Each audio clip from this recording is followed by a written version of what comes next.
Hello and welcome to Knightshayes. The house here was built in the 19th century by the Heathcoat-Amory family, and at the time you'd have had formal Victorian terraces laid out around it with a sort of pleasure woodland and a parkland estate. What you see now is the creation of John and Joyce Heathcoat-Amory, who started this garden after the Second World War, and it's now more of a plantsman's collection garden. It's a woodland garden and certainly less formal around the house and probably more outward looking in its edges.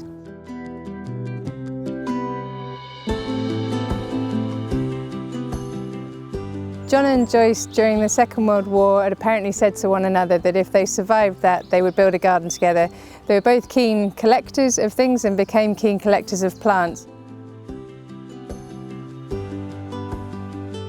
They sort of started in this area. We call this garden in the woods. It's roughly 3 acres and it should feel like a garden that's been planted into a woodland. And so we allow certain canopy tree species to self-sow, such as the oaks and the pines. But beneath it, it's really very intricately planted, quite intensely planted. John and Joyce were both very keen collectors and they were willing to try out plants new to the industry, and they were very well connected within the horticultural world, and so also received a lot of wild source collected material. So we have a very good collection here of wild source collected plants. We have quite a few hypericums and rhododendrons and camellias, all sorts of things. We had the largest photinia, which you now see in every front garden, but we have one of the first that was brought into this country. So they were willing to try things out, and if something didn't look right, they would remove it and they would plant something else or bring something new in. So it's a botanically interesting collection, but in that way not a botanical garden. We don't grow a plant just for its own sake, it also has to look right within the environment.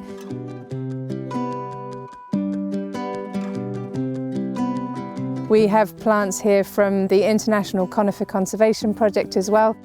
So our collection is not only interesting and beautiful, but also has the potential to contribute towards science at some point in the future. We have moved up now to the top of the property and we're behind the walled garden in our nursery area. This is outside of the visitor route. We've started this year propagating from some of our plants in the garden, collecting seeds and occasionally cuttings. So along here we have some of our colutias and sephoras and piptanthus along the end there. And by understanding our collection more, we will be able to make sure that we're caring for our most important plants in the garden. One of the things that can help you have more successes than failures in your propagation is hygiene within your potting areas and your greenhouse areas, and just in general throughout the garden, but mainly in these areas because this is where your involvement with the plant is quite intense when it's so young as seeds. So surfaces that you can sweep down and disinfect in the potting shed and the greenhouse can make a huge difference. Thank you for joining us on this walk around Knightshayes today on a sunny autumn day. It's thanks to your continued support that we're able to look after places like this, so thank you.